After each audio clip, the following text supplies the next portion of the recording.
அண்ணன் எடப்பாடி பழனிசாமி அவர்கள் என்ன பேசினாங்க? அதிமுகவுடைய அமைச்சர்கள் இன்னைக்கு கையா முய்யோ நேற்றுலேருந்து கும்பிடுறாங்க. என் உருவமையை தொலாய் எரிக்கிறாங்க. அவங்கள எங்கே போனாங்க இத்தனை நாளா? ஆபாசமாக நீங்கள் பேசுவீங்க. நான் திரும்ப அதே பாணியில் நான் பேசினா கோவம் வந்துடும். ஏன் கோவம் வருது? கையை காலை பிடிச்சு ஒரு தேசிய கட்சியினுடைய மாநில தலைவர் எப்படி நான் பிஹேவ் பண்ணிட்டு இருக்கேன்?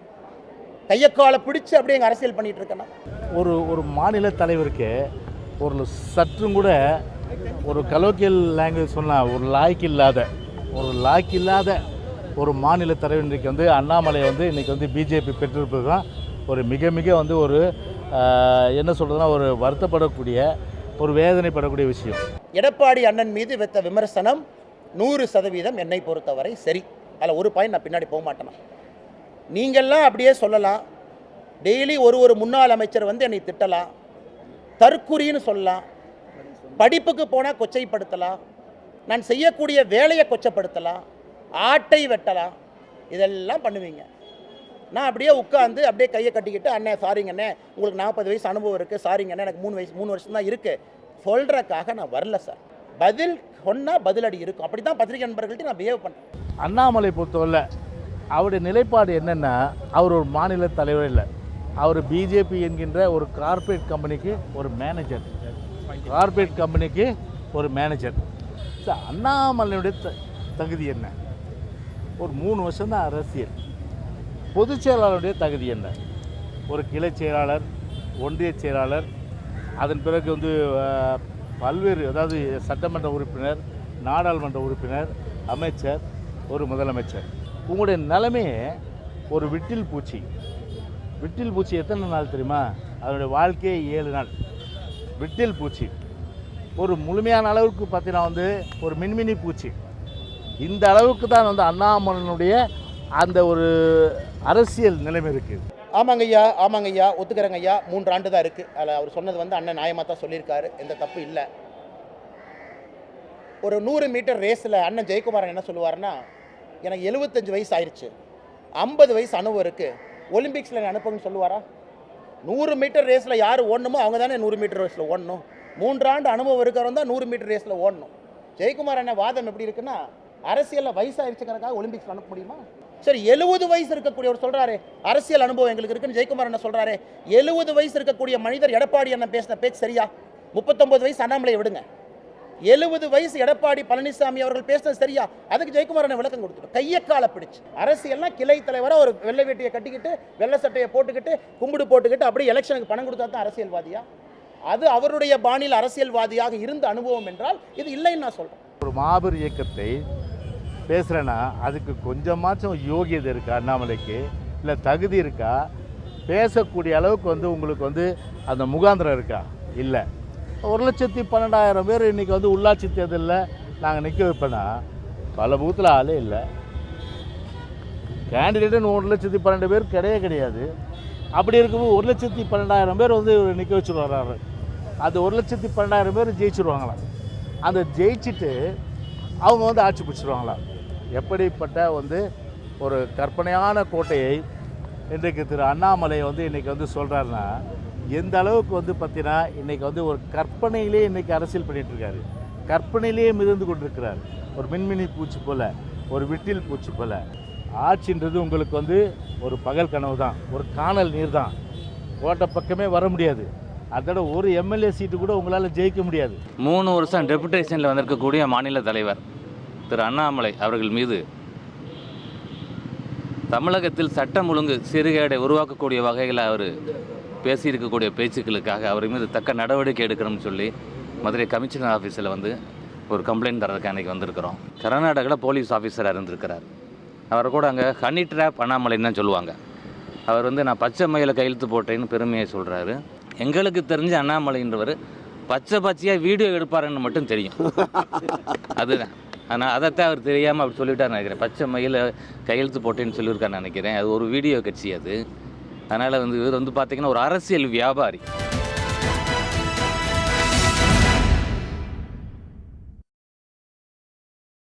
வணக்கம், இது கேள்விக்களம். இப்படியாக கடந்த 2-3 நாட்களாக அதிமுக முகாமிலிருந்தும் பாஜக தலைமையிலிருந்தும் மாறி மாறி விமர்சனங்கள் எழத் தொடங்கியிருக்கின்றன. கடுமையான விமர்சனங்கள் எழுந்ததை தொடர்ந்து இன்று போலீசில் புகார், உருவ பொம்மை எரிப்பு என்கின்ற அளவுக்கு இந்த பாஜக அதிமுக இடையிலான மோதல் உருவெடுத்திருக்கிறது. அண்ணாமலை எதிர்ப்பை தொடர்ந்து அதிமுக தீவிரப்படுத்துகிறது.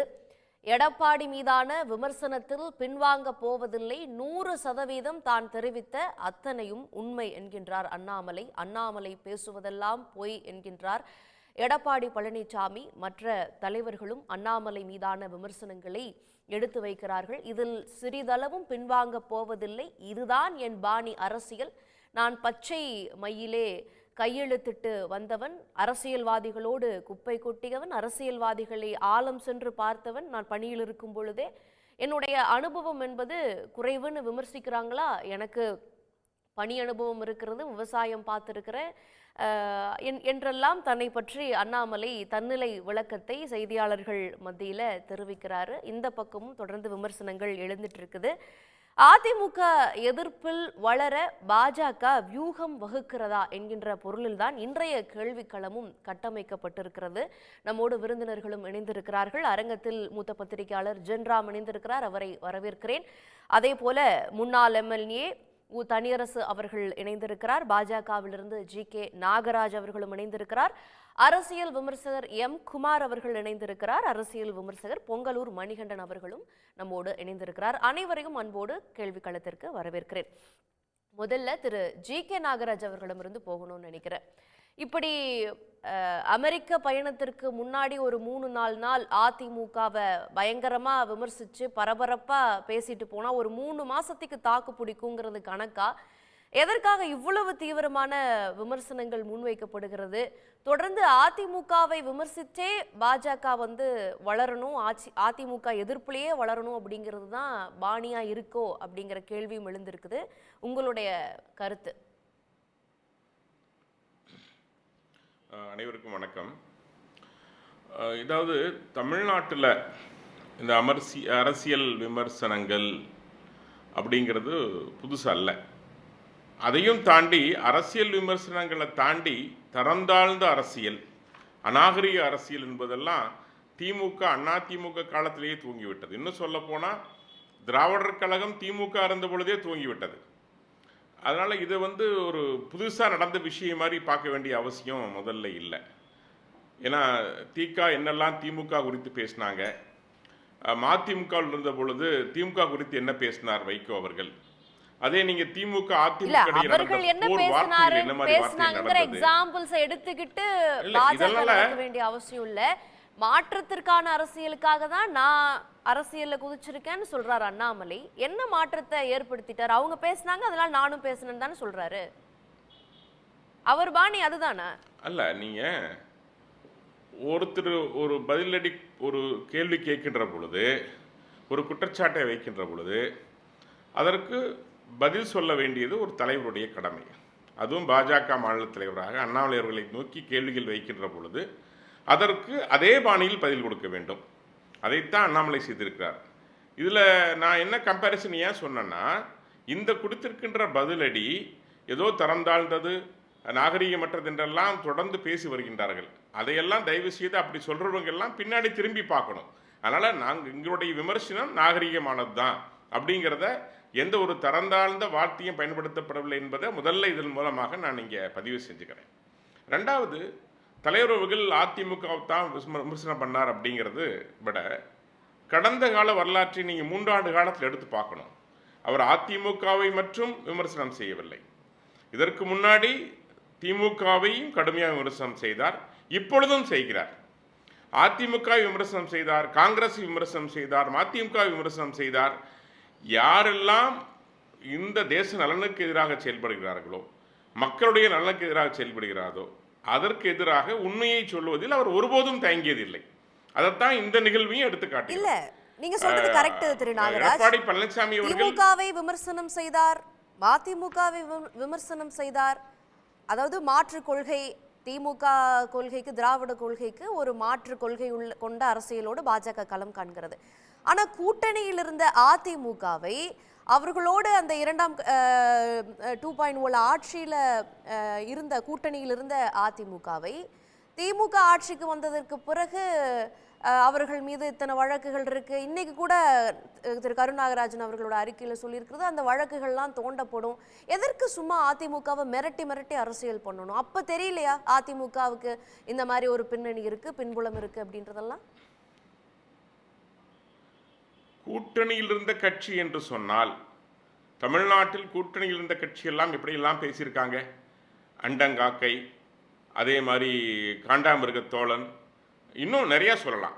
நான் அந்த மாதிரியான விமர்சனங்கள் இங்கே நடக்கலை. அதாவது இங்கே நடக்கிற விமர்சனங்கள் என்ன அப்படின்னா, அது பாஜகவோடும் திமுக கூட்டணியில் இருந்திருக்கிறது, அதிமுகவோடும் பாஜக கூட்டணி இருந்திருக்கிறது.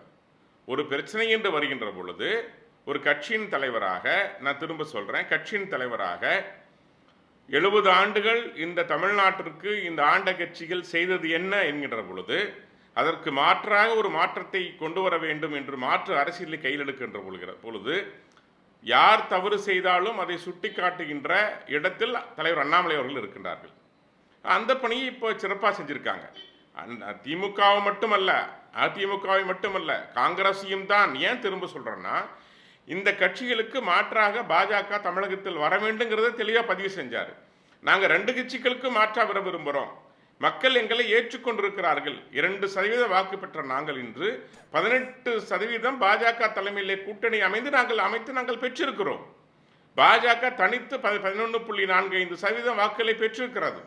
பாஜகவுக்கு கை இல்லை கால் இல்லை என்ற சொன்ன அந்த விஷயத்தை உடைத்திருக்கிறோம். கடந்த உள்ளாட்சியிலும் நல்ல வாக்கு வங்கிகளை காட்டியிருக்கிறோம்.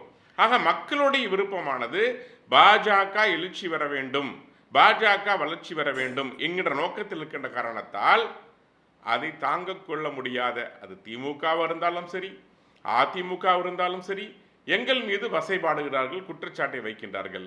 அதனால தான் திருப்பி பதிலடி கொடுக்க வேண்டிய இடத்தில் பாஜக இருக்கிறது, எங்களுடைய தலைவர் அவர்கள் இருக்கின்றார்கள். இதை தவிர்த்து வேறு தனிப்பட்ட நோக்கம் எதுவும் இல்லை. அது யாராக இருந்தாலும் எடப்பாடி அவர்கள் மீது வைக்கின்ற அந்த விமர்சனம், அவர் மீது வைக்கின்ற குற்றச்சாட்டு, அவர் மீது வருகின்ற போர் அவர் செய்ததற்கான பதிலடி. இன்னொன்று, அவர் எடப்பாடி பழனிசாமி மீது தனிப்பட்ட தாக்குதல் அல்ல, ஒரு கட்சியின் பொதுச் செயலராக இருக்கின்ற பொழுது அவர் செய்கின்ற தவறுகளை குறைகளை சுட்டி காட்டுகின்ற, அது அதிமுக இருந்தாலும் சரி திமுக இருந்தாலும் சரி, அந்த இடத்தில் பாஜக இருக்கிறது. என்றால் பாஜக இந்தியாவை ஆளுகின்ற கட்சி. அதனாலதான் அதிமுக இருக்கும் பொழுது இவ்வளவு குறைகளை சுட்டி காட்டியிருந்தா கூட ஒரு நியாயம் இருக்கிறது. அவங்க இப்ப ஆட்சியில கூட இல்ல, ஒரு எதிர்கட்சியாக செயல்பட்டு இருக்காங்க. இப்பதான் வரிசையா இது வந்து அண்ணாமலை வர்சஸ் இபிஎஸ் அப்படிங்கிற அடிப்படையில தான் இருக்குதே தவிர, கட்சியை தாண்டி இரு தனிப்பட்ட மனிதர்களின் தாக்குதல்களாக தொடர்ந்து உருவெடுத்துக்கிட்டு இருக்கிறதே பார்க்கிறோம். இந்த தனிப்பட்ட தாக்குதல் தான் பிரதானமா இருக்கு இல்லையா? நீங்க அதை எப்படி வந்து ஒரு கட்சி மேல இருக்கக்கூடிய ஒரு விமர்சனம், அந்த கொள்கை மேல இருக்கக்கூடிய விமர்சனம் அப்படின்னு சொல்ல முடியும்? இல்லை, காங்கிரஸ் தலைவருக்கும் எங்களுடைய தலைவருக்கும் இடையில் ஒரு மாதம் முன்பு பல விவாதங்கள் வந்தது, நீங்கள் பார்த்துருப்பீங்க. அவ்வளோ விமர்சனங்கள் வச்சுக்கிட்டாங்க. அது தனிப்பட்ட முறையில் அவர் மீது மட்டும் அல்ல, கட்சியின் தலைவராக அவர் இருக்கிறார். ஸோ அவர் கட்சியின் தலைவராக எந்த நிலையில் வந்திருக்கார், எப்படி பண்ணுறாருங்கிறத சுட்டி காட்ட வேண்டிய அவசியம் இருக்கிறது. மக்களுக்கு அதான போய் சேரும். அங்க பார்க்கக்கூடியவர் கட்சியின் தலைவராக இருக்கிறார். எப்படி ஆட்சிக்கு வந்தார், ஆட்சி பீடத்துக்கு வந்தார்னு இவர் ஒரு மாதிரியான விமர்சனத்தை முன் வச்சா, அப்ப நீங்க எப்படி வந்தீங்க? பாஜக எப்படி ஆட்சி முறையில் ஒரு லேட்டரல் என்ட்ரி வச்சிருக்குதோ அது போல கட்சியிலையும் ஒரு தலைவருக்கு வந்து ஒரு கார்பரேட்ல மேனேஜர் மாதிரி தான் கொண்டுட்டு வந்து அண்ணாமலை நியமிச்சிருக்கிறீங்க. உங்களோட அரசியல் அனுபவமே 3 ஆண்டு தான், நீங்கெல்லாம் எங்களை விமர்சிக்கலாமான்னு கேட்குறாங்க. இல்லைங்க, இதற்கு முன்னாடி அதிமுகவில் அம்மையார் ஜெயலலிதா அவர்கள் இருந்த பொழுது இந்த சீனியாரிட்டி முறைப்படி தான் நடந்துச்சா? யாரெல்லாம் எம்எல்ஏ ஆனாங்க, யாரெல்லாம் மந்திரி ஆனாங்கிறது வரலாறு இருக்கிறது. யாருக்கு திறமை இருக்கிறதோ அவர்களை அந்த இடத்தில் வைக்க வேண்டிய பொறுப்பு தலைமைக்கு இருக்கிறது. அது தமிழ்நாடு தலைமையாக இருந்தாலும் சரி அல்லது இந்தியாவுடைய தலைமையாக இருந்தாலும் சரி. இல்லை, ஆக்சுவலி விமர்சனம் எங்கு துவங்கியதுங்கிறது தான் பிரச்சனை. யார் முதல் விமர்சனம் வைத்தார்கள் அதற்கு பதிலடியாகத்தான் அது கொடுக்கப்பட்டிருக்கிறது. அதர்வைஸ் என்னன்னா, பொதுவாக இருக்கிற கருத்துக்களை சொல்கிறோம், இந்த மாதிரி குற்றச்சாட்டுகள் வைக்கிறோம், இதெல்லாம் பண்ணுறோம். ஆனால் தனிப்பட்ட விமர்சனமாக அது எப்பொழுது மாறுகிறது என்றால், ஒரு தனிப்பட்ட முறையில் ஒரு தலைவர் விமர்சிக்கின்ற பொழுது அதை பதிலடி கொடுக்கின்ற இடத்தில் எடப்பாடி அவர்களுக்கு பதில் கொடுக்கின்ற இடத்தில் அண்ணாமலை அவர்கள் இருக்கின்றார்கள். அதான் அவர் கொடுத்துருக்காங்க. இது வந்து நடைமுறையில் உள்ள விஷயம்தான். அதனால் இது வந்து தமிழ்நாட்டில் இந்த 2 கட்சிகளுக்கு மாற்றாக வர வேண்டும் என்கின்ற பொழுது, அது செய்ய வேண்டிய அவசியம் மக்கள் எதிர்பார்க்கின்ற பொழுது, தாஜா அரசியலோ வாக்கு வங்கி அரசியலோ செய்யாமல் தமிழ்நாட்டு மக்களுக்கு உண்மையை எடுத்து சொல்கின்ற கடமை தலைவர் அண்ணாமலை அவர்களுக்கு இருக்கின்றது. அதைத்தான் அவர் திறம்பட செய்திருக்கின்றார். அதனால் இது வேற ஏங்கிள் பார்க்கறத விட, இது எங்களுடைய மக்களுக்கு உண்மையை சொல்ல வேண்டிய இடத்தில் நாங்கள் இருக்கிறோம். அதை தொடர்ச்சியாக சொல்லிக் கொண்டிருக்கிறோம். அது திமுகவையும் சொல்றோம், அதிமுகவையும் சொல்றோம், காங்கிரஸையும் சொல்றோம், அதிமுகவையும் சொல்றோம். ஈவன் இன்னைக்கு நாம் தமிழர் கொடுத்து கூட அவர் தலைவர் பேசியிருக்காங்க. எந்த கட்சியாக இருந்தாலும், விஜயாக இருந்தாலும், யாராக இருந்தாலும் அதுதான் அரசியல் சொல்றீங்க. சரி, ஓகே. திரு பொங்கலூர் மணிகண்டன், எங்க கட்சியினுடைய தலைவரை இந்த மாதிரி எல்லாம் பேசினா நாங்க பார்த்துட்டு சும்மா இருக்க மாட்டோம். அதிமுகவை விட எலெக்ஷன்ஸ்ல பாஜக நல்லாவே பர்ஃபார்ம் பண்ணியிருக்கிறது. 12 இடங்கள்ல நாங்க வந்து 2ஆம் இடம் வந்திருக்கிறோம். 4ஆம் இடத்துல கூட அதிமுக இருக்குமா அடுத்த தேர்தலில் அப்படிங்கிறதான் கேள்வி என்கின்ற அடிப்படையில எல்லாம் பாஜக தரப்புல இருந்து சொல்லப்படுறத பார்க்கிறோம். நீங்க இதை எப்படி பார்க்குறீங்க? இல்லை, திரு அண்ணாமலையினுடைய விருப்பம் இது. இப்போது ஒட்டுமொத்தமாக நாட்டில் வாக்களிக்கிற மக்கள் எல்லோருமே திரு அண்ணாமலை சொல்லித்தான் ஓட்டு போடுறதில்ல கிடையாது. இப்போ 39 அல்லது நாளைக்கு 234 தொகுதியோ இவற்றெல்லாம் அண்ணாமலை என்ன சொல்கிறாரோ அதை கேட்டுக்கொண்டு அப்படியே 4ஆம் இடத்துக்கு அனுப்புறது, 2ஆம் இடத்துக்கு அனுப்புறது, 1 இடத்துக்கு கொண்டு வர்றது என்பதெல்லாம் அவருடைய என்னமோ காவல்துறையில் அதிகாரியாக பணியாற்றி அந்த தோரணையிலிருந்து மீளாமல் இன்னும் தன்னை அப்படியே கருதி கொண்டு பேசி கொண்டிருக்கிறார். எஸ்பியாக இருக்கும்போது கீழே அதிகாரி எல்லாம் சளி போடுவாங்க, கண்டா பயப்படுவாங்க, சொன்னால் அப்படியே அந்த அடுத்த வேலை நடக்கும். அந்த மாதிரி அல்ல அரசியல். அரசியல் என்பது நேரடியாக மக்களை களத்தில் சந்திப்பது, மக்களுக்கு சேவை செய்வது, அங்கிருந்து வாக்களி வாங்குவது. அண்ணாமலை மறந்துவிட்டு பேசுகிறார். ஏன்னா இப்போது தமிழ்நாட்டில் பாஜக வளர்த்தவனும் அதுதான் நோக்கங்கிறார், மாற்றத்தை கொண்டு வரவங்கிறார். இப்போ என்ன செய்யணும் அவர்? தமிழ்நாட்டு மக்கள் மத்தியில் தங்கள் கட்சியினுடைய தலைவர்களாக இருந்த வாஜ்பாய், அத்வானி, பாஜக கொள்கை, கோட்பாடு, சித்தாந்தம் இதை சொல்லியே வழக்கு விட்டு போட்டு அவர் எடுத்துக்கிற ஒவ்வொன்றையும் பாருங்கள். அதிமுக, திமுக, நான் 2 போகணும்ல. முதல் முறையில் அவர் உள்ளே வந்தோடனே என்ன சொன்னார்னா, 2021 அதிமுக எதிர்க்கட்சி அந்தஸ்தை பெற்ற பிறகு தமிழ்நாட்டில் நான் தான் எதிர்க்கட்சி தலைவர் அப்படிங்கிற தோரணையை ஒரு செய்தியை ஊடகத்தை பரவிட்டார். எல்லாருமே அண்ணாமலை தான் எதிர்க்கட்சி, அதிமுக எதிர்க்கட்சியே இல்லை அப்படிங்கிற செய்தியை பேசுகிற அளவுக்கு பரவிட்டார். அடுத்து பார்த்தீங்கன்னா திமுக இருக்கிற மாதிரி ஊழல் பட்டியல் வெளியிடுறார். அப்புறம் திரும்ப என்னாச்சுன்னா இப்போ திமுக இணைஞ்சாச்சு, இப்போ அதிமுக மீண்டும் விமர்சிக்கிறார். இவர் நோக்கம் என்னன்னா திரும்ப திரும்ப தனிப்பட்ட முறையில் இந்த கட்சி அழிப்பேங்கிறது, அதிமுக இங்கே போகுங்கிறது, நான் இந்த மாதிரி இதுக்காக வந்துக்கிறேன், சும்மா வேலைக்கு வரலங்கிறது, தான் மட்டுமே நல்லவன், தனக்கு தான் எல்லாம் தெரியும், தமிழ்நாட்டில் யாருக்குமே தெரியாது, தன்னை பற்றிய செய்திகளே தினந்தோறும் வந்து கொண்டே இருக்க வேண்டும். இதை தாண்டி எந்த சிந்தனையும் அண்ணாமலைக்கு இல்லை. நான் மக்கள் பிரச்சனைக்காக நீங்கள் வந்து தினசரி போராடுங்க, தினசரி மக்களை வந்து ஒரு மாற்றம் செய்யுங்க, எதுவுமே செய்யறதில்லை. தினசரி ஊடகத்தில் விவாதமாக தன்னுடைய பெயர் வர வேண்டும், தன்னுடைய பேட்டியில் இடம்பெற வேண்டும். இதை அதுக்காக எந்த இடத்துக்கு எந்த எல்லைக்கும் போகிற அளவுக்கு திரு அண்ணாமலை இறங்கியிருப்பதை பார்க்குற போது உண்மையில் ஐபிஎஸ் அதிகாரியாக எப்படி இருந்தாலும் ஆச்சரியமாக இருக்குது. ஏன்னா 2019 இவர் வந்து கர்நாடகாவில் இருந்து வந்துட்டார். அப்போ இருந்தாலும் நினைவில்லை. இப்போது அவர் பாஜகவில் இப்போ இல்லை. ஆனால் அந்த வருடத்தை குறிப்பிட்டு அரசியலை பேசுகிறார். உண்மையில் அவர் கர்நாடகாவில் நேர்மையாக, தூய்மையாக, மன தூய்மையோடு ஒரு அதிகாரியாக பணியாற்றியிருப்பார் சந்தேகம் இன்றைக்கு வருதுங்க. ஏன்னா அவர் பேசக்கூடிய ஒவ்வொரு பேச்சுமே அவர்கள மனசுல அழுக்கத்தை வெளிப்படுத்துதுங்க. ஏன்னா நாட்டை ஒரு சொல்கிறாரு, நான் வந்து இளைஞர் 70 வயசில் வந்து டை அடிச்சுக்கிறாங்க, இதெல்லாம் ஒரு பேச்சான்னு பாருங்கள். அதாவது எவ்வளவு தூரம் தன்னை தாழ்த்தி கொள்ள வேண்டுமோ, அண்ணாமலை மீது மதிப்போடு யாரெல்லாம் கருதினாங்களோ அவர்களெல்லாம் மதிப்பிழக்கிற அளவுக்கு அவர் பேசிகிட்டே வர்றார். கடந்த காலத்தில் நான் நினைவோடு திரும்ப அந்த தனியாக இருக்கார். அதாவது எத்தனையோ பேர் பாலப்பார் ராமத்திலிருந்து சுப்பிரமணிய சாமியிலிருந்து இன்னும் எத்தனையோ இந்த மாதிரி பரபரப்பு உருவாக்கியவர் எல்லாமே பார்த்தோம். திரு வைகோவிலிருந்து மிகப்பெரிய போராட்டம் அது நல்லா பண்ணி பார்த்தோம். ஆனால் வெறும் வாயில பேசி விவாதமாகுவது மட்டுமே அரசியல் என்று நினைத்தவரெல்லாம் காணாமல் போன வரலாறு தமிழ்நாட்டில் உண்டு. உண்மையில் மக்களை திரட்டாமல், மக்களோடு இணையாமல், மக்கள் செல்வாக்கு இல்லாமல் அரசியலில் நீடிக்க முடியாது என்பது நிதர்சனமான உண்மை. திரு அண்ணாமலை பொறுத்தவரையில் அவரை பற்றி பெரிதாக பேசக்கூடாது என்னுடைய கருத்தும் கூட. இப்போ ஒன்றும் இல்லை, திரு வாஜ்பாய் அவர்களோ திரு அத்வானி அவர்களோ கடந்த காலத்தில் பார்த்தோம், நாடாளுமன்றத்தை பார்த்தோம். அதாவது எல்லோரும் பாராட்டுகிற வண்ணம் திரு வாஜ்பாய் இருந்தாலும் எல்லாருமே பேசுவாங்க. அப்போ இவர் அண்ணாமலை சொல்கிறார், நான் எந்த எல்லைக்கும் இறங்கி போவேன், பேசுவேன், என்னை பேசுனா திருப்பி பேசுவேன். அதாவது நான் தான் இளைஞர், நான் தான் நல்லவர், நான் மட்டும்தான் வல்லவர், மீது எல்லாமே சரியில்லை, நான் தான் மாற்றம் தர போகிறேன். இப்படியே அண்ணாமலை தான் தான் தான் தான் என்று பேசிக்கொண்டே போகிறார்.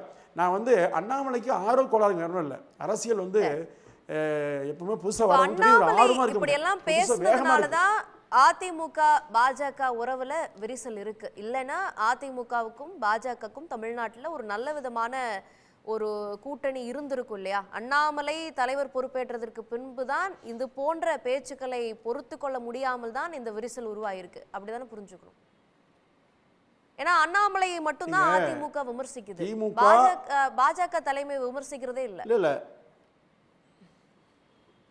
ஏன் தமிழ்நாட்டில் மாற்றம் கொண்டு வரப்பாரு, நான் தான் மிஸ்டர் கிளீன் தூய்மையான மனிதன் பேச அண்ணாமலை அவர்கள் ஒன்றை மறக்கக்கூடாது.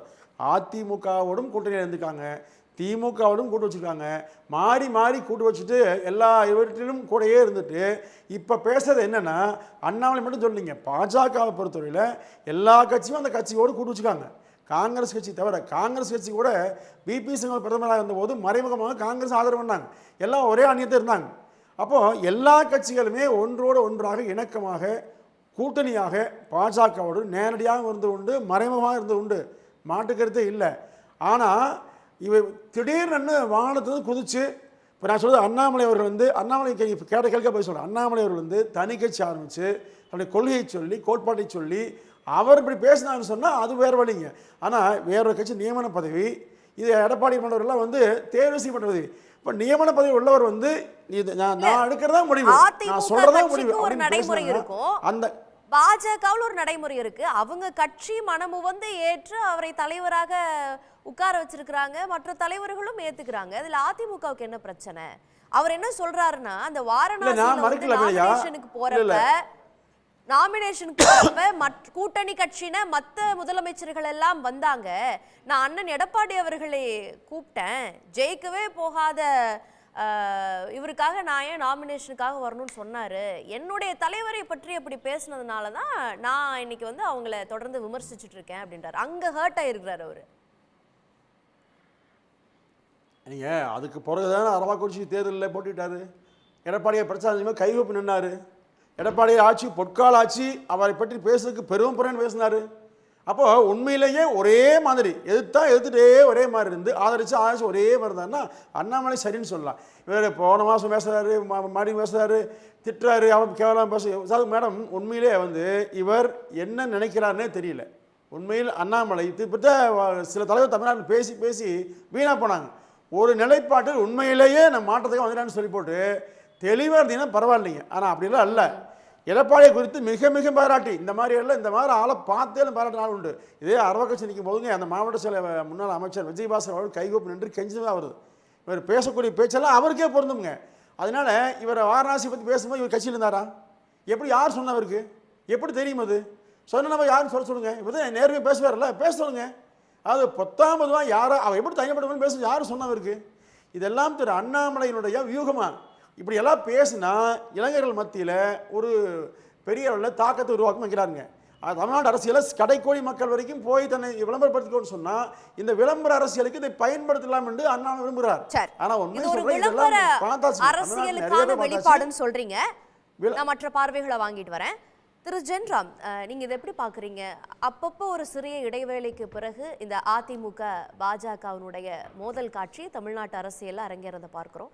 இதுல ஒரு 3 months ஆக்டிவ் பொலிட்டிக்கல் பார்ட்டிசிபேஷன்ல இருந்து படிப்புக்காக அண்ணாமலை வெளிநாடு செல்கிறார். அதற்கு முன்பு ஒரு 3 நாளாக இந்த பிரச்சனை உருவெடுத்திருக்கிறத நம்ம பார்க்கிறோம். இப்போ அதிமுகவை பேசி அதிமுகவை எதிர்த்து தான் பாஜக இங்க தங்களை வலுப்படுத்தி கொள்ள வேண்டிய கட்டாயத்தில் இருக்குதா? அண்ணாமலைக்கு ஒரு பெரிய ஆழமான அரசியல் புரிதல்லாம் இல்லை அப்படிங்கிற விமர்சனங்களை வைக்கிறாங்க. இந்த காட்சிகள் வெளிப்படுத்துறது என்ன? எங்கே நிற்கிறோம், எங்கே போகணும் அப்படிங்கிறது தெரியாத ஒரு கப்பலுக்கு காற்று எந்த பக்கம் அடித்தாலும் கப்பலுக்கு எந்த பலனும் இல்லை. அந்த மாதிரி தான் தமிழ்நாடு பாரதிய ஜனதா கட்சி இப்போது நிற்கிற மாதிரி தெரியுது. அவங்களுக்கு கூட்டணி வேணுமா வேண்டாமா, தனியாக நின்றால் வெற்றி பெற முடியுமா முடியாதா, எதிர்த்தரப்பில் இருக்கக்கூடியவர்கள் யாரையெல்லாம் எதிர்த்து நிற்க வேண்டியது இருக்குது, அவர்களுடைய வலிமை என்ன, அப்போ நாம் இந்த தேர்தலில் என்ன இடத்துக்கு வருவோம் அப்படிங்கிற எந்த புரிதலும் இருப்பது போல தெரியல. இது சும்மா நாடாளுமன்ற தேர்தலுக்கு முன்னால் 25 எம்பிக்களை நாங்கள் பெறுவோம் அப்படின்னு சொன்ன மாதிரி, ஆனால் வந்தது எதுவுமே இல்லை. அதுபோல ஒரு கனவுகளை தொண்டர்களிடத்தில் விதைச்சு அவங்கள ஊக்கப்படுத்துறதுக்கான வேலைகளை செய்துட்டு இருக்கிறாங்களே தவிர மற்றபடி அவர்கள் செய்வதில் எதுவும் குறிப்பான முன்னேற்றம் இருப்பதாக நான் நினைக்கல. அதிமுக எதிர்த்து தான் கட்சியை வளர்க்கணுமா அப்படின்னு கேட்டிங்கல்ல, அந்த அதிமுக எதிர்ப்பும் நடக்கலை, எடப்பாடி பழனிசாமி எதிர்ப்பு தான் நடக்குது. பாரதிய ஜனதா கட்சி வெர்சஸ் அதிமுக அப்படிங்கிற மாதிரி ஒரு சிச்சுவேஷனும் இங்கே இருக்கிற மாதிரி தெரியல. எடப்பாடி வெர்சஸ் அண்ணாமலைங்கிற ஏன் இபிஎஸ் எதிர்ப்பு அண்ணாமலை தொடர்ந்து முன்வைக்கிறார்? அதான் 2 பேரும் கொங்கு மண்டலத்தில் செல்வாக்கு ஒரே இடத்துல அவர்களுடைய அடித்தளம் இருக்குது. அதனால யார் அதில் பெரியவர், கொங்கு மண்டலத்தின் ஆதரவு யாருக்கு இருக்கு அப்படிங்கிறதுல இருந்து பிரச்சனைகள் தொடங்குதா என்னன்னு தெரியல. கிடையான மோதல் இல்லை, இது கொங்கு மண்டலத்தில் நடக்கக்கூடிய 2 தலைவர்களுக்கான மோதல். அப்படி 2021 சட்டப்பேரவை தேர்தலில் அரவக்குறிச்சியில் நின்னாரு. அதிமுக உதவி செய்திருந்தால் வெற்றி பெற்றிருக்க முடியும்னு ஒருவேளை அந்த தோல்விக்கு பிறகு அவருக்கு ஒரு எண்ணம் வரலாம். அல்லது 2024 கோயம்புத்தூர்ல தனியாகத்தான் நின்னாரு, ஒரு கூட்டணியோட. ஈரோடு கிழக்கு இடைத்தேர்தலில் கூட ஒரு உடன்பாடு இருந்தது அப்படின்றதெல்லாம் உடன்பாடு இருந்தது. ஆனா அப்போ களத்துக்கே அவங்க வரல, இல்லை யாரும். அதிமுக தானே களத்துக்கு வந்தது. இப்போவும் அதிமுக வாக்குகளை பிரித்ததால் தான் திமுகவை வெல்ல முடியவில்லைன்னு அதிமுக அண்ணாமலை நினைக்கலாம்.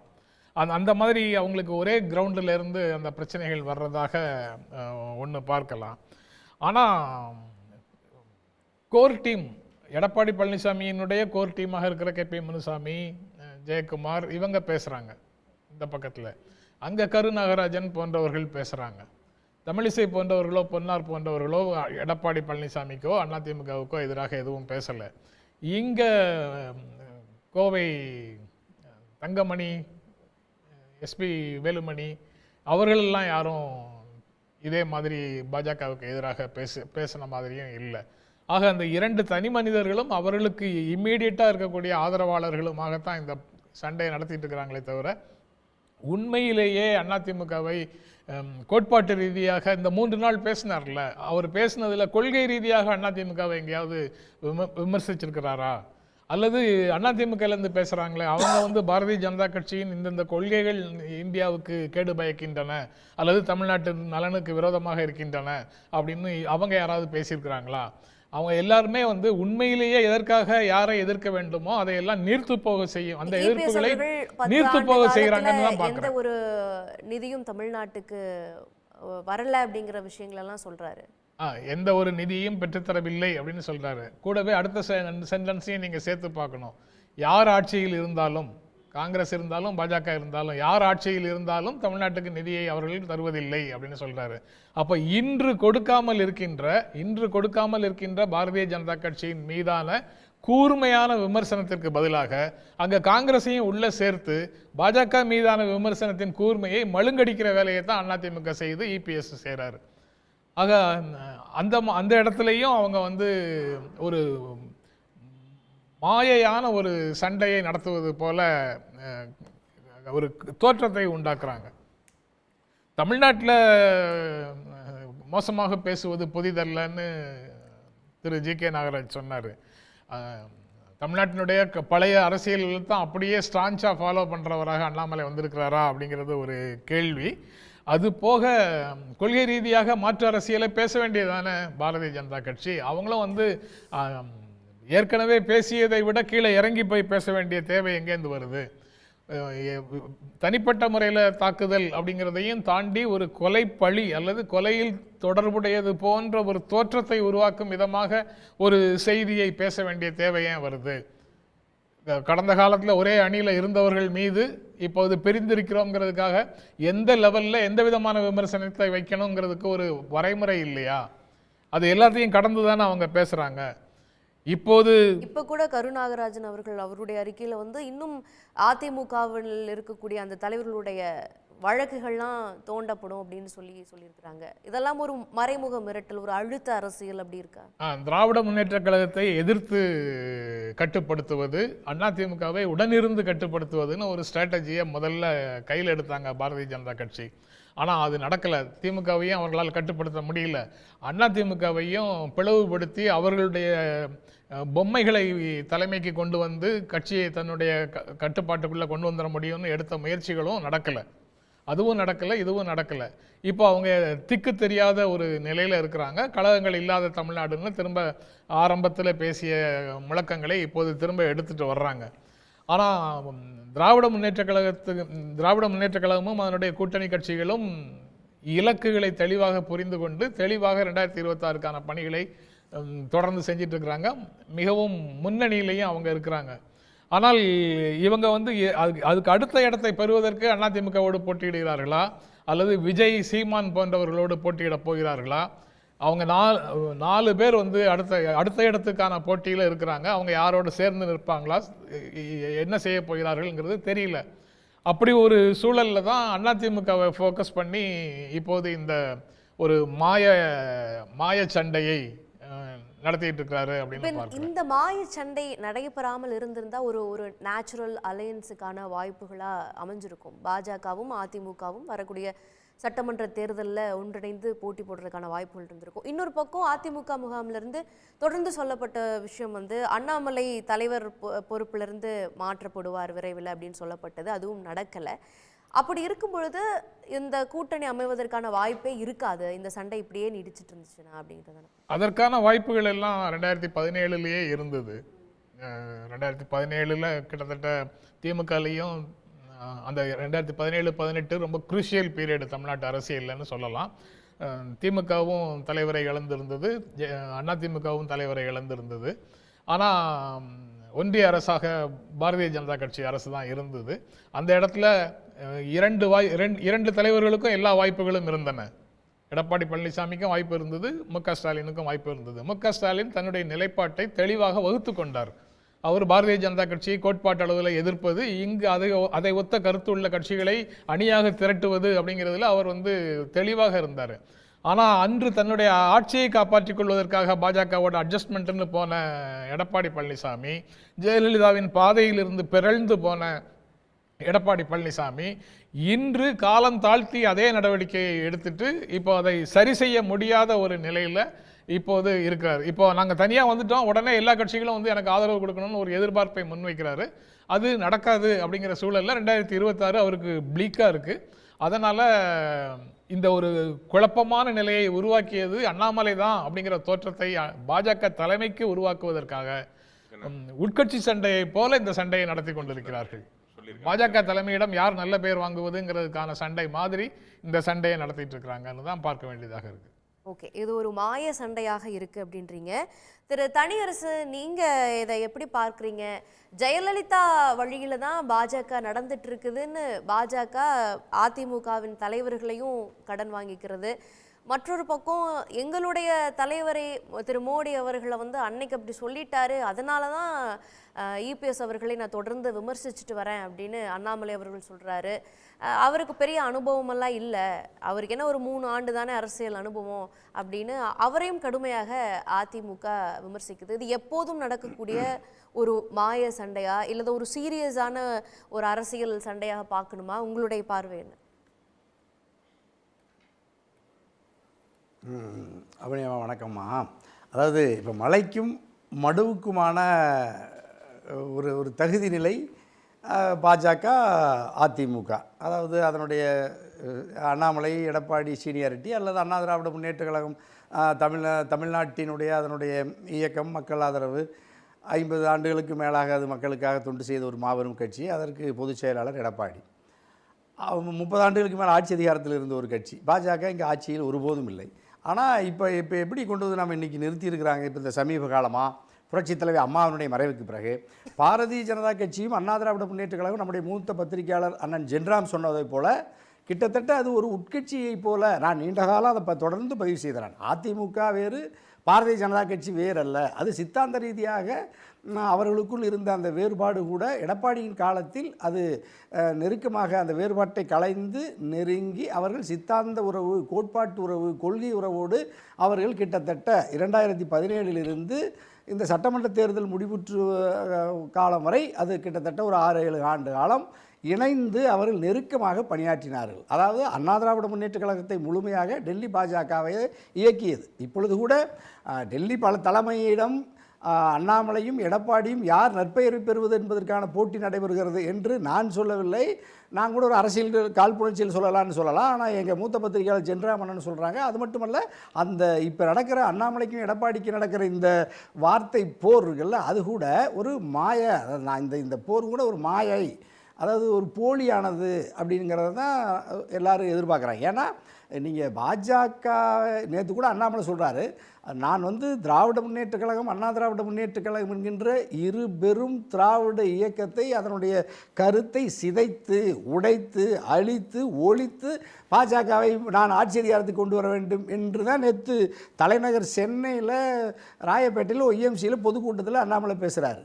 அது குறித்து இன்றைக்கி அண்ணா திராவிட முன்னேற்ற கழகத்திலிருந்து திராவிட கருத்தியலை, திராவிட இயக்கத்தை ஒழிப்பேன்னு சொல்கிற பாஜக அல்லது அதனுடைய மாநில தலைவர் அண்ணாமலையை, அதனுடைய கட்சி பாரதிய ஜனதா கட்சியை எந்த அழுத்தத்தில் நீங்கள் எந்த அடையாளத்தோடு இந்த 3 நாட்களாக நான் ஆர்வி உதயகுமார் அண்ணன் பேட்டி பார்க்குறேன், முனுசாமி அண்ணன் பேட்டி பார்க்குறோம், ஜெயக்குமார் அண்ணன் பேட்டி பார்க்குறேன், எடப்பாடி யாரும் இதுவரைக்கும் பாஜக குறித்து அதனுடைய கொள்கை அல்லது சித்தாந்தம் அல்லது அதனுடைய கோட்பாடு இவைகளின் மீது எந்த ஒரு கருத்தையும் இவர்கள் யாரும் சொல்லுவதற்கு அஞ்சுவதற்கு எது காரணம்?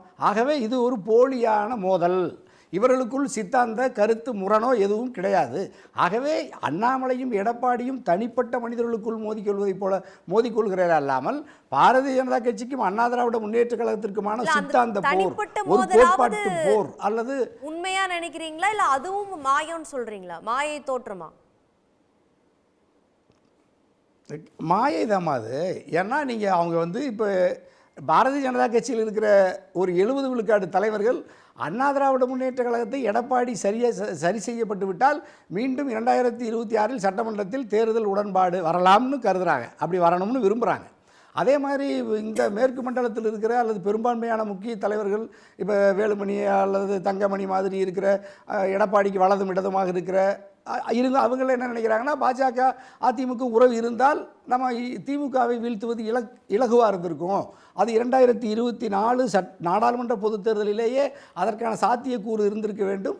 அது ஒரு இடைவெளியில் அது ஒரு பரிச்சாத்திய முயற்சியில் கூட அந்த உறவு ஏற்படலை. அதனால் 2 கட்சியுமே 40 தோற்றுவிட்டு தன்னுடைய அரசியல் கோட்பாட்டு எதிரி திராவிட முன்னேற்ற கழகம், ஒருவருக்கு அதிமுகவுக்கு அரசியல் எதிரி திமுக, பாஜகவுக்கு கோட்பாட்டு எதிரி திமுக. அப்போ மோடியையாவே திமுகவை நான் மீண்டும் ஆட்சிக்கு வந்தால் ஒழிப்பேன்னு பகிரங்கமாக தென் மாவட்டத்தில் பல கூட்டத்தில் பேசினார். ஆனால் இங்கே திமுகவை ஒழிக்க முடியவில்லை. அதாவது அதிமுகவும் பாஜகவும் 2 பேர் என்ன சொன்னாங்கன்னா, எங்களுடைய கோட்பாட்டு எதிரி திமுகவை வீழ்த்துவேன்னு முழக்கமிட்ட மோடி அண்ணாமலை எல்லாம் தோற்று போனாங்க. அரசியல் எதிரி குடும்ப அரசியல்னு சொன்ன 2 பேர்த்துக்குமே எதிர்ப்பு அரசியல்ங்கிறது திமுகவை விமர்சித்து செய்ய வேண்டிய அரசியல். அப்ப 2 பேர் தனித்தனியா அரசியல் களத்துல இருக்கிறாங்க அப்படின்னா யாருக்கு திமுக எதிர்ப்பு வாக்குகள் போகும் என்பதுல ஒரு போட்டி. அதனால அதிமுகவினுடைய இடத்தை பாஜக அடைந்து அந்த வெற்றி அடையணும், நாங்க 2வது இடம் வருவோம், 4வது இடம் கூட அதிமுக வராது அப்படின்னு உறுதியா அண்ணாமலை சொல்றாரு. தன்னுடைய தலைமையின் கீழே நிறைய வெற்றிகளை கொடுக்கணும் அப்படிங்கிறதுல அவர் உறுதியா இருக்காரு. அதனால அதிமுக எதிர்ப்புல ரொம்ப தீவிரம் காட்டுறாரு அப்படிங்கிற ஒரு பார்வை இருக்கு. ஆமாம்மா, இப்போ பாரதிய ஜனதா கட்சியினுடைய வரலாற்றில் இதுவரை வேறு யாருமே செய்யாத ஒரு பெரிய வெற்றியை அண்ணாமலை கொண்டு வந்திருக்கிறார். தமிழ்நாட்டில் பாரதிய ஜனதா கட்சி அண்ணாமலையினுடைய வருகைக்கு பிறகு, அவருடைய செயல்பாட்டிற்கு பிறகு பாரிய அளவில் இதுவரை பெற்றிராத வாக்குகளை அண்ணாமலை தலைமையேற்ற பிறகு பெற்றிருக்கிறார். அதாவது நான் சொன்னேன்லமா, இப்போ மலைக்கும் மடுவுக்குமான இடைவெளி இருந்ததை இப்பொழுது 2 மலைகளைப் போல ஒரு தோற்றத்தை உருவாக்கிட்டார்ல அண்ணாமலை. நீங்கள் சொல்கிறீங்க வெறும் 3 ஆண்டுகளுக்கு முன்பு அரசியலுக்கு வந்த அண்ணாமலை, வெறும் 35, 39 வயதான அண்ணாமலைன்னு சொல்கிற இந்த எல்லா தலைவர்களையும் நான் பார்க்குறேன்.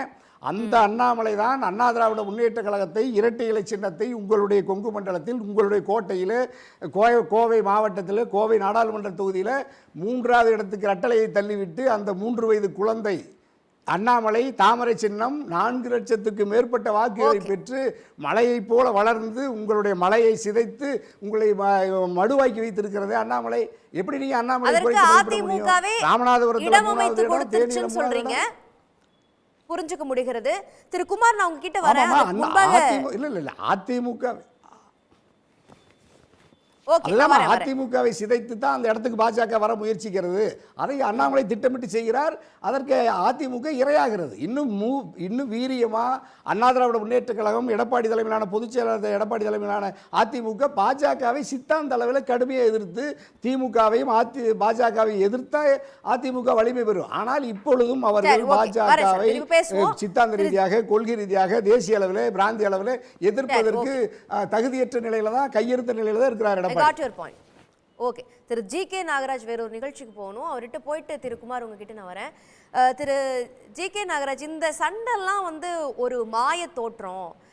இன்னொன்று, அதிமுகவினுடைய வாக்குகளை பாஜகவுக்கு மடைமாற்றம் செய்யணும், அந்த இடத்தை பிடிக்கணுங்கிறதுக்காகத்தான் அண்ணாமலை முழு முயற்சி எடுக்கிறாரு. பாஜகவினுடைய கொள்கை இதுதான் வெளிப்படையாக சொல்லி வாக்கு சேகரித்து அப்படியெல்லாம் வந்து இந்த இப்போ வாங்கின இந்த கணிசமான வாக்குகள் எல்லாம் பாஜக வாங்கிடல அப்படின்றாங்க. இப்போ ஜென்ரம் அவர்கள் சொன்னாங்க, இது மாதிரி 25 எம்பின்னு சொன்னாங்க. என்ன வாங்கினாங்க? 2% இருந்து இன்னைக்கு 18% வந்திருக்கிறோம். எங்கள் தலைமையில் கூட்டணி அமைச்சிருக்கோம். அப்படிங்கிறதே ஒரு பெரிய வெற்றி தான் பாஜக பொறுத்த வரைக்கும்.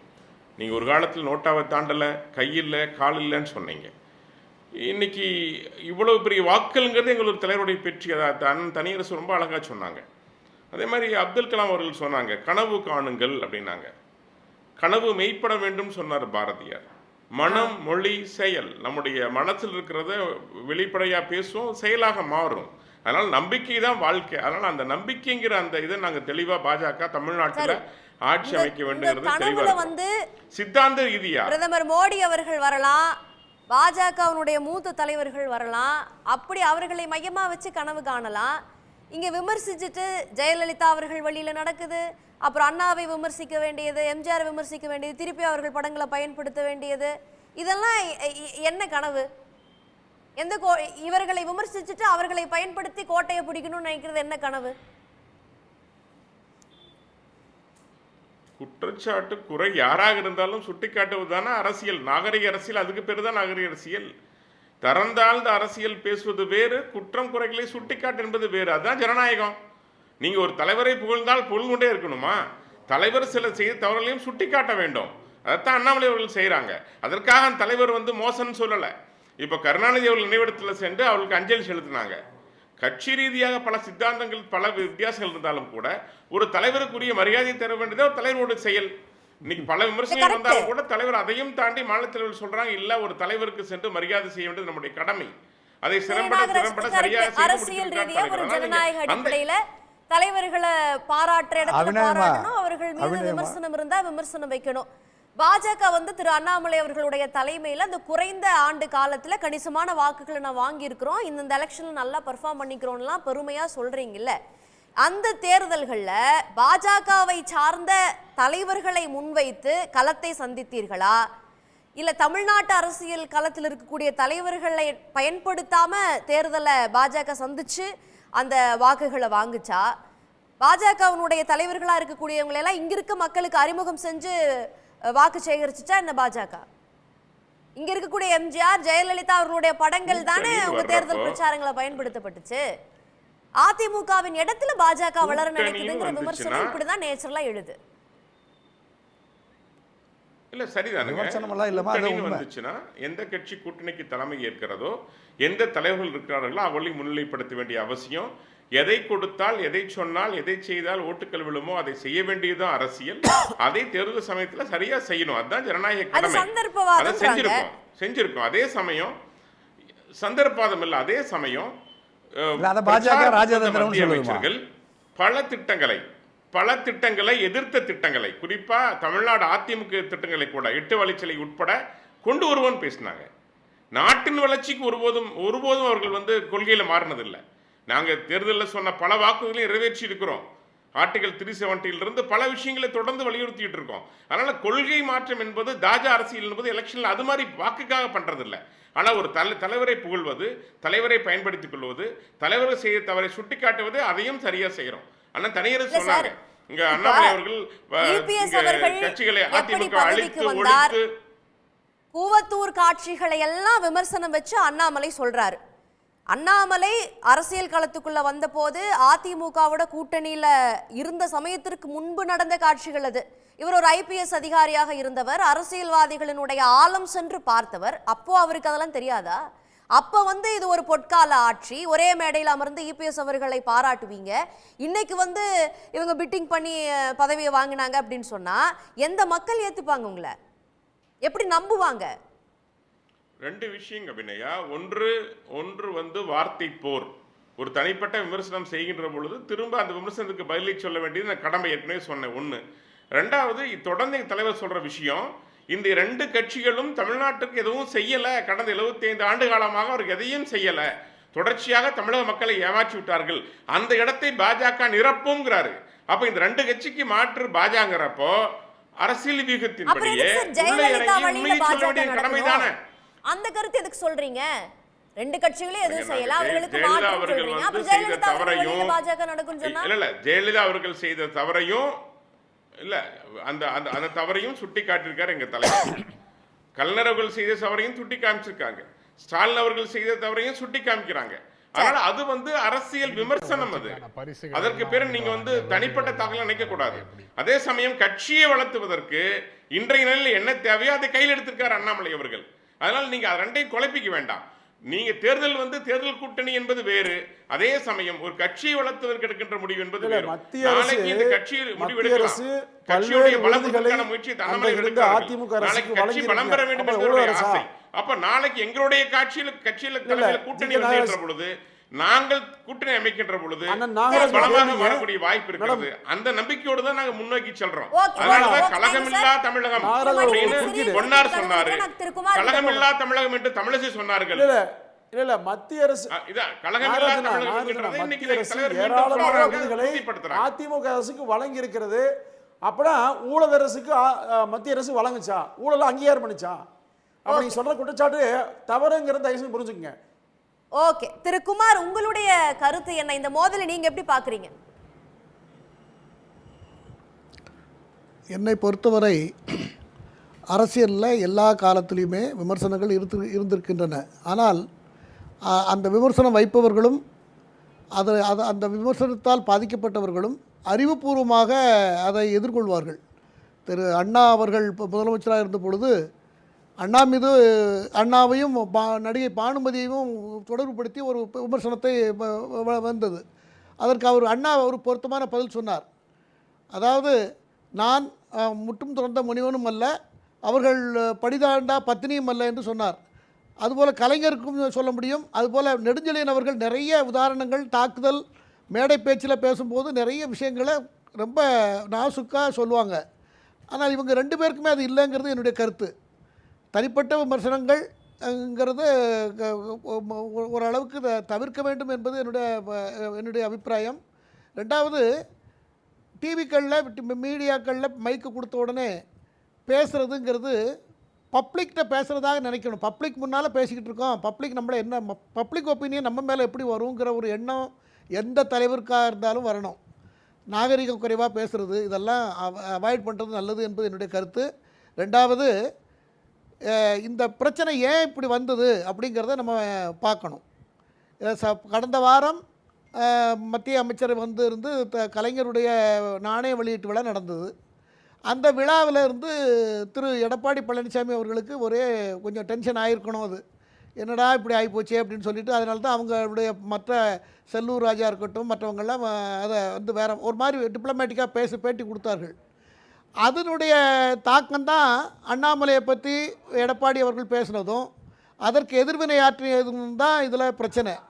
அதில் ரெண்டு விஷயத்தை அவர் குறிப்பிட்டார். ஒன்று, அவருடைய ரொம்ப நாளைக்கு முன்னால் கொலை கேஸில் சம்மந்தப்பட்டிருந்தார், முத்துசாமி அவர்கள் தான் அவரை பெயிலில் எடுத்து விட்டார் அப்படிங்கிறத சொன்னார். அடுத்த ஒன்று, இன்னொரு விஷயம் எதை ஒன்று சொன்னார். இந்த ரெண்டுமே எல்லாம் தெரிஞ்சவங்களுக்கு, அந்த ஊரில் அந்த லோக்கலில் இருக்கிறவங்களுக்கு எல்லாருக்கும் தெரிஞ்ச விஷயந்தான். இதில் பொய்யெல்லாம் ஒன்றும் கிடையாது, இது உண்மை தான். ஆனால் இவர்கள் எப்படி 2 பேரும் ஒரே ஊரை சேர்ந்தவர்கள். அவர் சேலத்தை சேர்ந்தவர், இவர் கரூரை சேர்ந்தவர். அவருக்கு 70 வயது ஆகிறது, இவருக்கு 39 வயது ஆகிறது.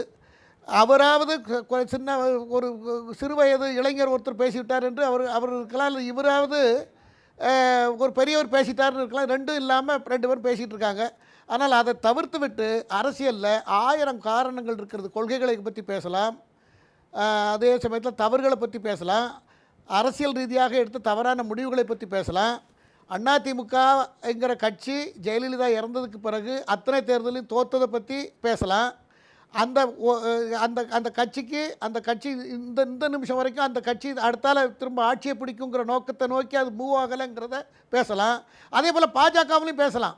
பாஜகவிலையும் கூட்டணி வைத்தால் என்ன, கூட்டணி வைக்காததுனால என்ன, ஆனால் என்றைக்காவது ஒரு நாள் கூட்டணி தான் வேண்டும் என்பது தான் ஒரு அரசியல் கட்சிக்கு தன் காலில் நிற்கிற ஒரு சக்தி இருக்க வேண்டும் என்பது தான் அண்ணாமலை எடுத்த முடிவு. அந்த முடிவை தவறு என்று சொல்கிறதுக்கு முடியாது. ஆனால் கூட்டணி இப்போ சமீப காலங்களில் மத்தியிலும் சரி மாநிலத்திலும் சரி கூட்டணியால் தான் ஆட்சியை காப்பாற்ற முடியும், ஆட்சியை பிடிக்க முடியுங்கிற ஒரு முடிவு 100% வந்திருக்கிறது.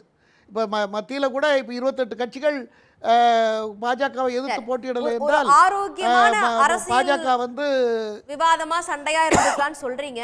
தொடர்ந்து நம்ம பேசலாம். அதற்கிடையே மக்களிடம் கேள்வியை முன் வச்சிருந்தோம். மக்கள் என்ன சொல்லியிருக்காங்க அப்படின்னு பார்க்கலாம். கூவத்தூரில் முதலமைச்சர் பதவியை ஏலம் எடுத்தவர் எடப்பாடி பழனிசாமி என்ற விமர்சனத்தில் இருந்து பின்வாங்க போவதில்லை என்று பாஜக மாநில தலைவர் அண்ணாமலை திட்டவட்டமாக கூறுவது அதிமுகவை எதிர்த்து வளர என்று 38 விழுக்காட்டினரும், 2026 கூட்டணியை தவிர்க்க என்று 14 விழுக்காட்டினரும், வெறும் அரசியல் பரபரப்பு என்று 48 விழுக்காட்டினரும் தெரிவிச்சிருக்கிறாங்க. திரு குமார், உங்களுடைய பார்வையாவே நீங்க சொல்லிருங்க.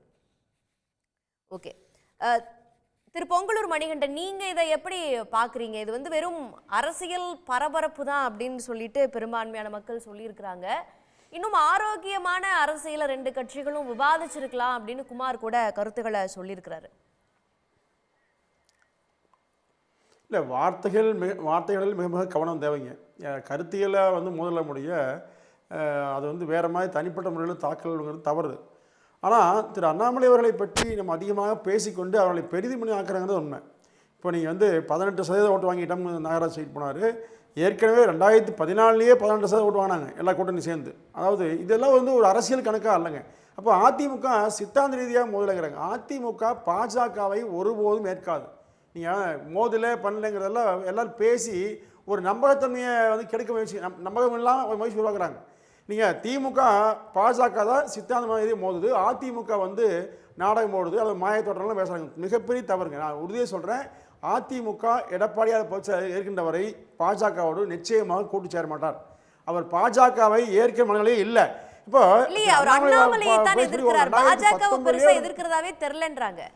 இல்லை, இப்போ அவர் தானே மேடம், இப்போ அவர் தானே மாநில தலைவருங்க. இப்போ ஏற்கனவே நீங்கள் இருந்த மாநில தலைவர் எல்லாமே அம்மா கூட ஏற்றுக்காங்க. நீங்கள் அதாவது வார்த்தைகள் என்பது யார் இங்கே உச்சரிக்கின்றார்களோ, இப்போ அதிமுக நோக்கி எடப்பாடியார் நோக்கி ஏன் பேசுகிறான்னு சொன்னால் இவர்களை பேசினால்தான் இந்த கட்சியை வந்து வளர்த்த முடியும். இப்போ ஒரு கருத்துங்க, நான் தெளிவாக உண்மை வெளிப்படை சொல்லிடுறேன். அதிமுக முன்னாள் அமைச்சர் மீது வழக்கு போட்டு அவர்களை மிரட்டி பணிய வைக்க வேண்டும் என்று அண்ணாமலை வெளிப்படையாக பேசியிருக்கார். பர்சனலாக அவர் கூட தான் ஒரு செய்தியே சொன்னாங்க, பதிவாக கொடுத்தாங்க. உண்மை சொல்கிறேன், திரு அண்ணாமலை நோக்கமே அதிமுகவை மிரட்டுவது தான். அப்போ இதற்கு எடப்பாடியார் ஒரு துளி கூட அச்சப்பட மாட்டார். அந்த அச்சமின்மையோடு அதிமுகவை அவர் இயக்க காரணத்தால் தான் இன்றைக்கு அண்ணாமலைக்கு பயம். ஏன்னா கடந்த நாடாளுமன்ற தேர்தலில் அதிமுக இணைந்திருந்தால் வெற்றி பெற்றிருப்போம், மத்திய அமைச்சர் ஆகியிருப்போம். அதிமுக இந்த வாய்ப்பை கெடுத்து விடுகிற கோபத்தில் அண்ணாமலை வாய்க்கு வந்தாலும் பேசுறாருங்க. ஆனால் அதிமுக அண்ணாமலையோடு மட்டுமல்ல பாஜக மட்டும் எந்த கூட்டணியும் நேரடியாகவோ மறைமுகமாகவோ வைத்துக் கொள்ளாது. வெளியில் வரக்கூடிய செய்திகள் அனைத்துமே போய் நேர எதிரி திமுக அதிமுகவுக்கு. பாஜக ஒரு பொருட்டே இல்லைங்க,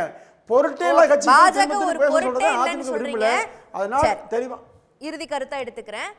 திரு குமார், அதிமுக வந்து மிரட்டி அரசியல் பண்ணலாம்னு நினைச்சதெல்லாம் எதுவுமே பலிக்கல, அதிமுகவுக்கு பாஜக ஒரு பொருட்டே இல்லை அப்படின்னு பொங்கலூர் மணிகண்டன் சொல்றாரு. உங்களுடைய இறுதி பார்வையா முன் வச்சிருங்க. இல்லை அவருடைய கருத்து அரசியல் விமர்சகராக அவர் சொல்கிறாரு. பட் ஏன் பார்வை அப்படி இல்லை. அதிமுகவை கடந்த எலெக்ஷனுடைய ரெண்டு டெர்மினேட் ஆகிட்டுதுங்கிறது தான் உண்மை. நிறைய பேருக்கு 2 கட்சியில் அதிமுகவில் இருக்கிறவங்களுக்கு பல பேருக்கு பாஜகவோட கூட்டணி வைக்கணும்னு நினைக்கிறாங்க. எடப்பாடி பழனிசாமி இன்னும் ஒரு சிலரை தவிர பாக்கி எல்லாத்துக்கும் அந்த எண்ணம் இருக்கிறது. அது எனக்கு நேரடியாக தெரியும். தனியரசு அவர்களுக்கும் தெரியும் இதெல்லாம்.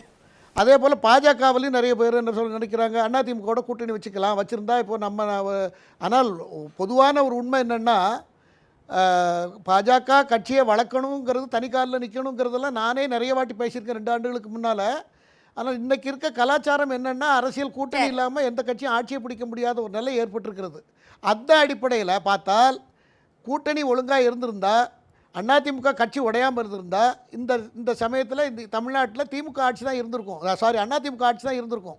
ஏன்னா எல்லா தேர்தலையும் அதிமுக ஜெயிச்சிருக்கும். நீங்கள் பாஜக ஓட்டையும் அதிமுக ஓட்டையும் பிரிவில்லாத அதிமுக ஓட்டையும் நீங்கள் சேர்த்து பார்த்தீங்கன்னா அதுதான் ஜெயிச்சிருக்கும். ஆனால் இதை கவுத்து கம்ப்ளீட்டாக தன்னுடைய ஈகோ சுப்பீரியாரிட்டி காம்ப்ளெக்ஸ்னால இந்த இல்லை ஒரு நிமிஷம் ஒரே ஒரு செகண்ட் திரு எடப்பாடி பழனிசாமி அவர்களுக்கு இருக்கிற சுப்பீரியாரிட்டி காம்ப்ளெக்ஸ்னால இந்த கட்சி எப்படி ஆனாலும் அதை பற்றி கவலைப்படாமல் தான் அந்த அதிகாரத்தில் இருக்கணுங்கிற எண்ணத்தினால இந்த அதிமுகங்கிற எம்ஜிஆர் ஜெயலலிதா காப்பாற்றி வந்த கட்சி வம்பா வீணா போய் கொண்டு இருக்கிறது என்பதுதான் என்னுடைய இரண்டு தலைவர்களுக்கான ஈகோ அது அந்த கூட்டணியே அமைய விடலன்னு சொல்றீங்க.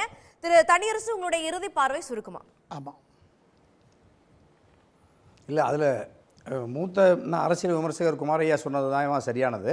அதாவது அண்ணா திராவிட முன்னேற்ற கழகம் ஒன்றுபட்ட அண்ணா திராவிட முன்னேற்ற கழகமாக, அதாவது சின்னம்மா, டிடிவி, ஓபிஎஸ், எடப்பாடி ஒன்றுபட்ட அதிமுகவாக பாஜகவோடு உறவு கிட்டத்தட்ட வெற்றி நிச்சயிக்கப்பட்ட ஒன்றாக இருந்திருக்கு. 2021 திமுகவினுடைய ஆட்சி வருவதற்கே வாய்ப்பு குறைவாக இருந்திருக்குன்னு சொன்னாங்க. அதுக்கு கிட்டத்தட்ட உண்மைதான். அதை தடுத்தது எடப்பாடி. அப்போ எடப்பாடி தன்னுடைய கூட்டணியால் தன்னுடைய கட்சி ஆட்சிக்கு வராமலுக்கு காரணமாக இருந்ததும் எடப்பாடி அப்படிங்கிற அந்த குற்றச்சாட்டுக்கு இப்பொழுதும் எடப்பாடி மீது இருக்கிறது.